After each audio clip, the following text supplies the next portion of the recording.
Dear Esther, the morning after I was washed ashore, salt in my ears, sand in my mouth, and the waves always at my ankles, I felt as though everything had conspired to this one last shipwreck. I remembered nothing but water, stones in my belly and my shoes, threatening to drag me under to where only the most listless of creatures swim.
There was once talk of a wind farm out here, away from the rage and the intolerance of the masses. The sea, they said, is too rough for the turbines to stand. They clearly never came here to experience the becalming for themselves. Personally, I would have supported it. Turbines would be a fitting contemporary refuge for a hermit. The revolution and the permanence.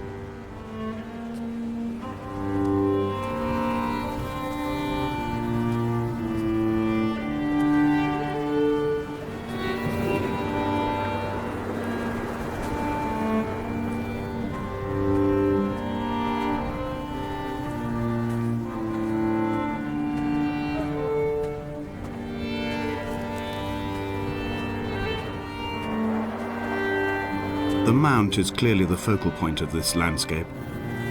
It almost appears so well placed as to be artificial. I find myself easily slipping into the delusional state of ascribing purpose, deliberate motive to everything here. Was this island formed during the moment of impact? When we were torn loose from our moorings and the seatbelts cut motorway lanes into our chests and shoulders, did it first break surface then?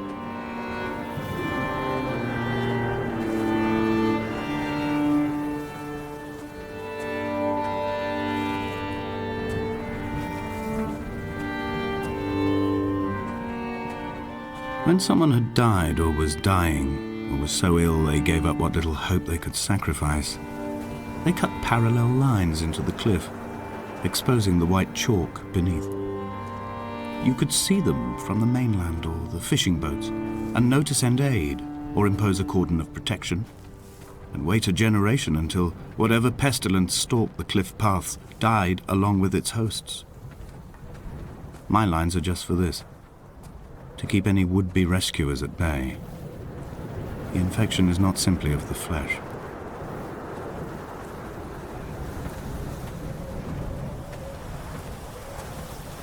I quote directly, "A motley lot with little to recommend them. I have now spent 3 days in their company. That is, I fear, enough for any man not born amongst them. Despite their tedious inclination to quote scripture, they seem to me the most God-forsaken of all the inhabitants of the outer isles. Indeed, in this case, the very gravity of that term, forsaken by God, seems to find its very apex. It appears to me that Donnelly, too, found those who wander this shoreline to be adrift from any chance of redemption. Did he include himself in that, I wonder?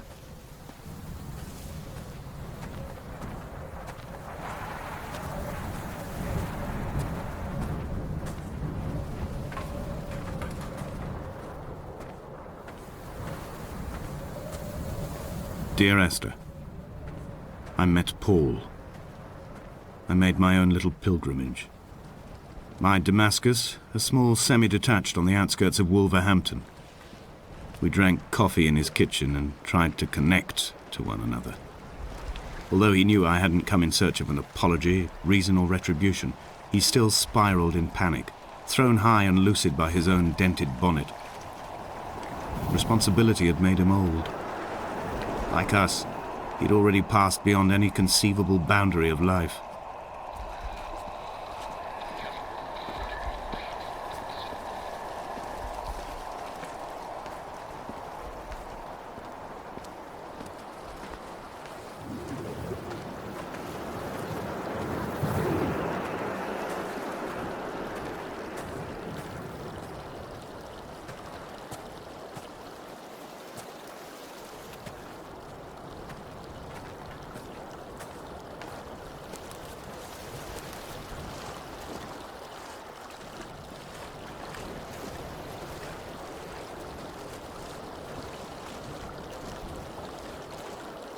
I dreamt I stood in the center of the sun, and the solar radiation cooked my heart from the inside. My teeth will curl and my fingernails fall off into my pockets like loose change. If I could stomach, I'd eat, but all I seem capable of is salt water.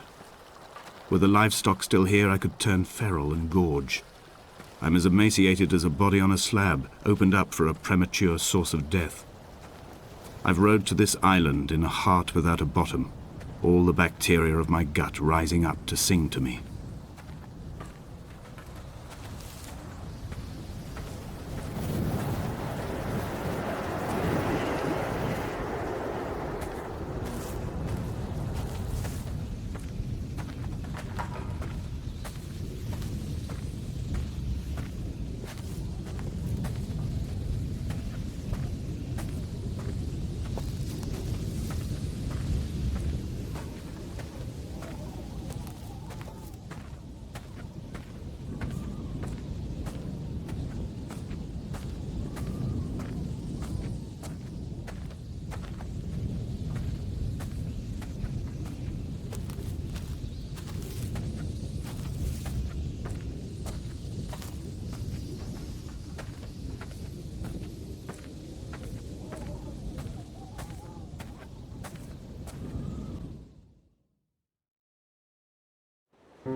Dear Esther, I have now driven the stretch of the M5 between Exeter and Bristol over 21 times.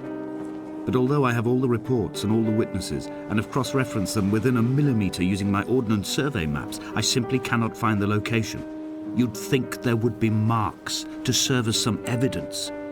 It's somewhere between the turn-off for Sandford and the welcome brake services. But although I can always see it in my rear-view mirror, I have as yet been unable to pull ashore.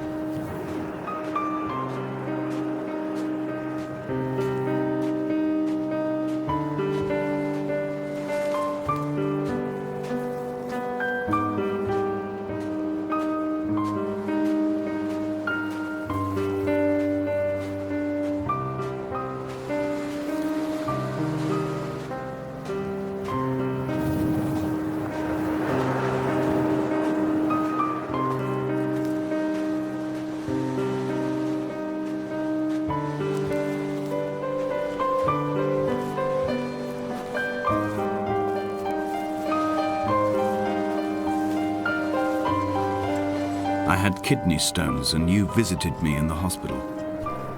After the operation, when I was still half submerged in anesthetic, your outline and your speech both blurred. Now my stones have grown into an island and made their escape, and you have been rendered opaque by the car of a drunk.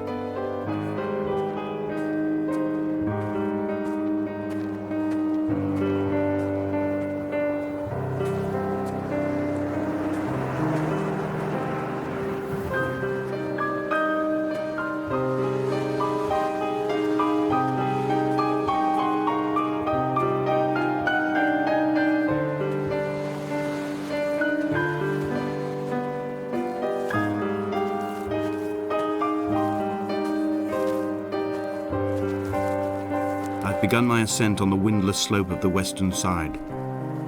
The setting sun was an inflamed eye squeezing shut against the light shone in by the doctors.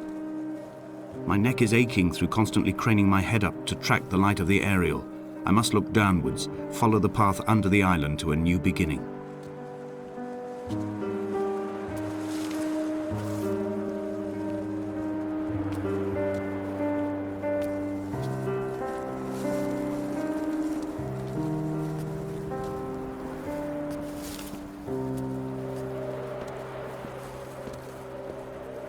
The bothy was constructed originally in the early 1700s. By then, shepherding had formalized into a career. The first habitual shepherd was a man called Jakobsen, from a lineage of migratory Scandinavians. He was not considered a man of breeding by the mainlanders. He came here every summer whilst building the bothy, hoping eventually that becoming a man of property would secure him a wife and a lineage. Donnelly records that it did not work. He caught some disease from his malcontented goats and died 2 years after completing it. There was no one to carve white lines into the cliff for him either.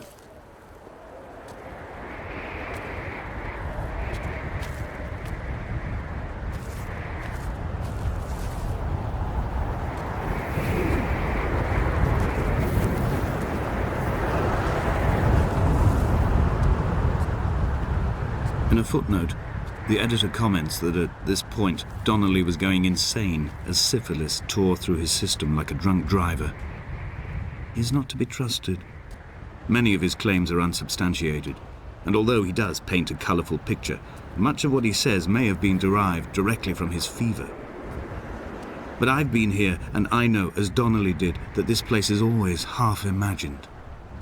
Even the rocks and caves will shimmer and blur with the right eyes.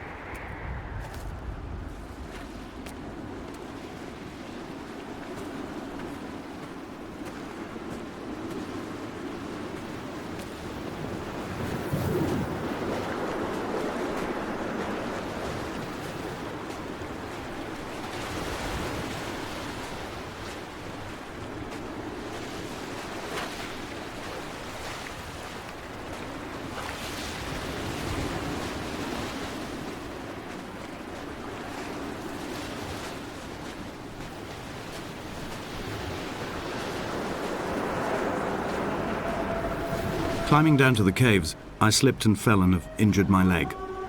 I think the femur is broken. It is clearly infected. The skin has turned a bright, tight pink, and the pain is crashing in on waves, winter tides against my shoreline, drowning out the ache of my stones. I struggled back to the bothy to rest, but it has become clear that there is only one way this is likely to end. The medical supplies I looted from the trawler have suddenly found their purpose. They will keep me lucid for my final ascent.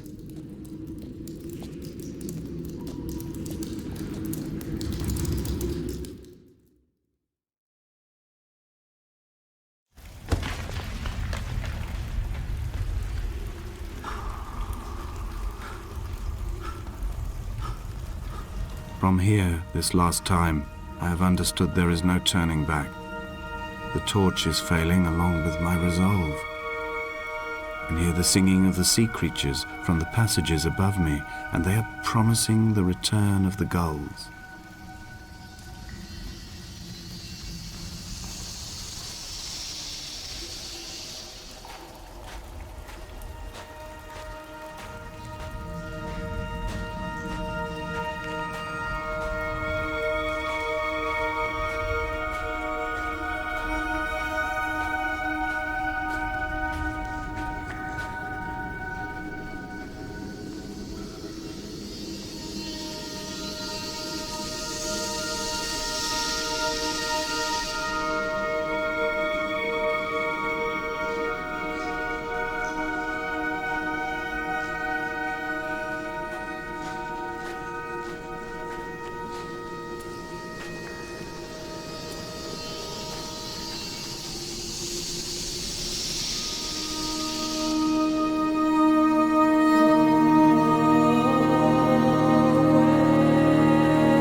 traveling through my own body, following the line of infection from the shattered femur towards the heart. I swallow fistfuls of painkillers to stay lucid. In my delirium, I see the twin lights of the moon and the Ariel shining to me through the rocks.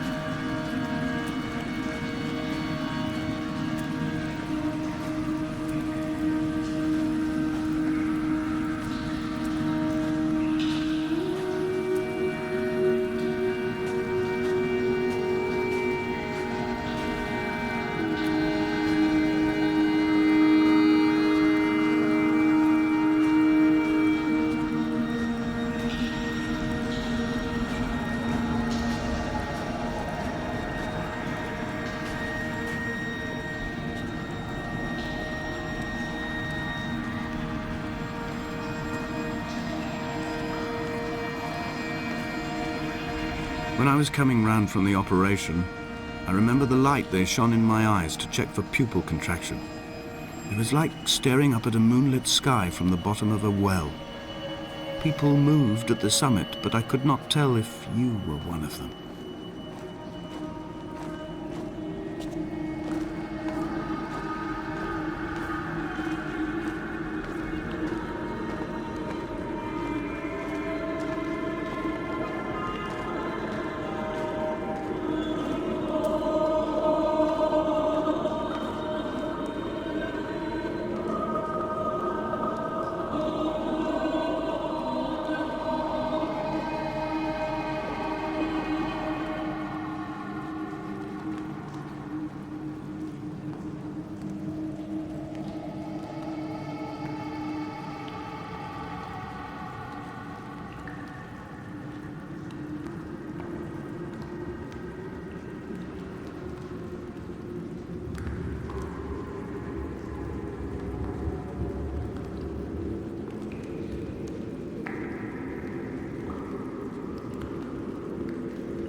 over the Sandford Junction, headlights in your retinas. Donnelly drove a grey hatchback without a bottom. All the creatures of the tarmac rose to sing to him. All manner of symbols crudely scrawled across the cliff face of my unrest. My life reduced to an electrical diagram. All my gulls have taken flight. They will no longer roost on these outcrops. The lure of the moon over the Sandford Junction is too strong.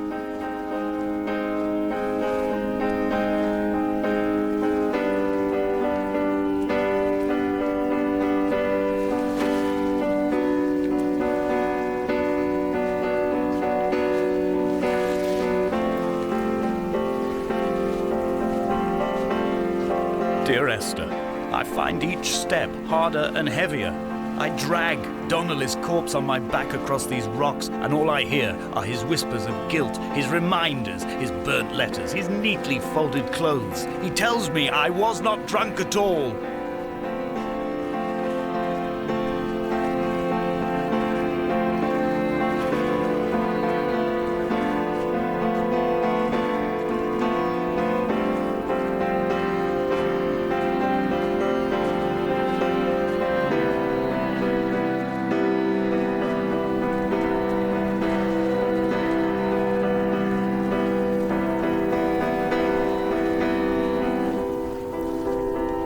There were chemical diagrams on the mug he gave me coffee in, sticky at the handle where his hands shook. He worked for a pharmaceutical company with an office based on the outskirts of Wolverhampton. He'd been travelling back from a sales conference in Exeter, forming a strategic vision for the peddling of antacid yogurt to the European market. You could trace the connections with your finger, join the dots, and whole new compounds would be summoned into activity.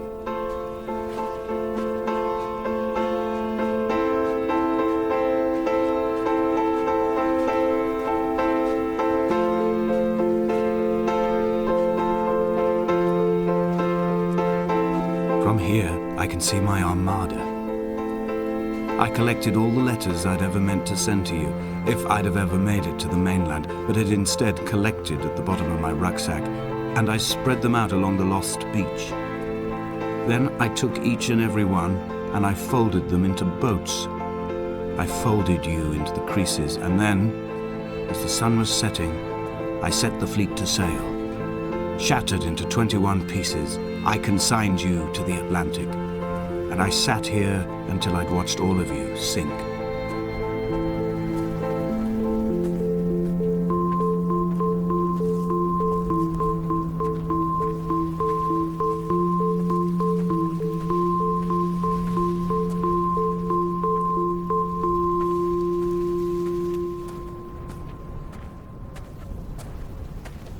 The pain in my leg sent me blind for a few minutes as I struggled up the cliff path. I swallowed another handful of painkillers, and now I feel almost lucid. The island around me has retreated to a hazed distance, whilst the moon appears to have descended into my palm to guide me. I can see a thick black line of infection reaching for my heart from the waistband of my trousers. Through the fugue, it's all the world like the path I have cut from the lowlands towards the aerial.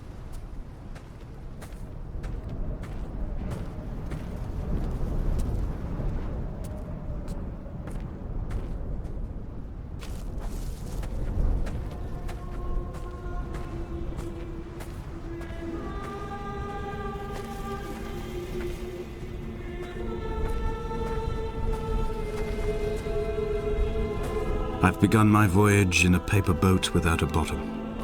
I will fly to the moon in it. I've been folded along a crease in time, a weakness in the sheet of life. Now you've settled on the opposite side of the paper to me. I can see your traces in the ink that soaks through the fibre, the pulped vegetation. When we become waterlogged and the cage disintegrates, we will intermingle. When this paper aeroplane leaves the cliff edge and carves parallel vapor trails in the dark, we will come together.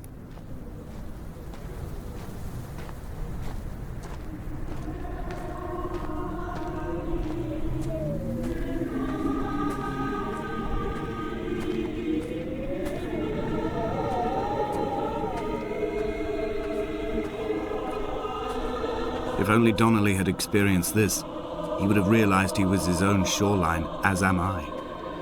Just as I am becoming this island, so he became his syphilis, retreating into the burning synapses, the stones, the infection.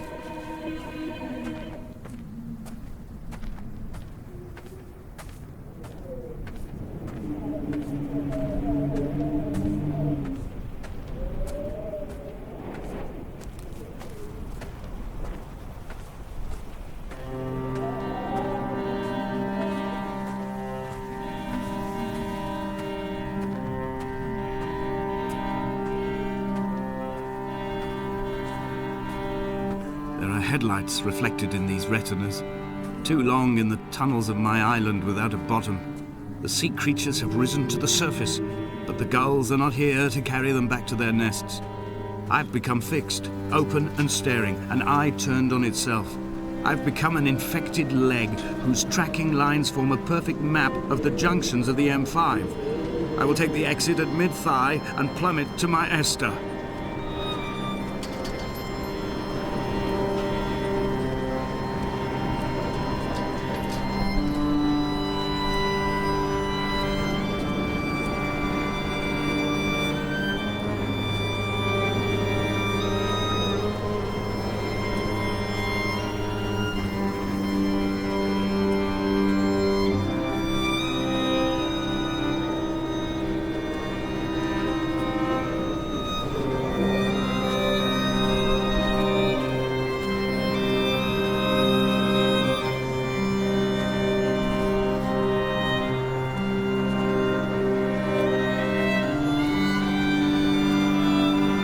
A gull perched on a spent bonnet, sideways, whilst the sirens fell through the middle distance and the metal moaned in grief about us. I'm about this night in walking, old bread and gull bones, old Donnelly at the bar gripping his drink, old Esther walking with our children, old Paul as ever, old Paul.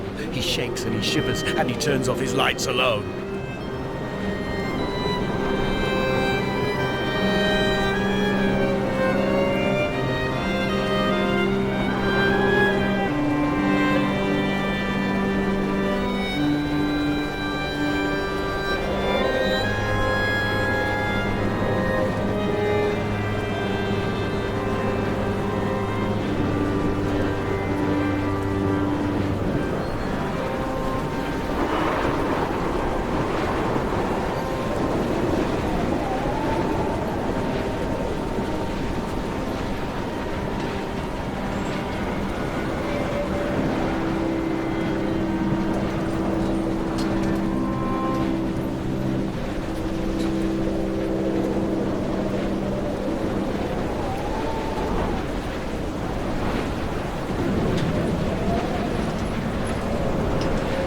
I am the Ariel. In my passing, I will send news to each and every star.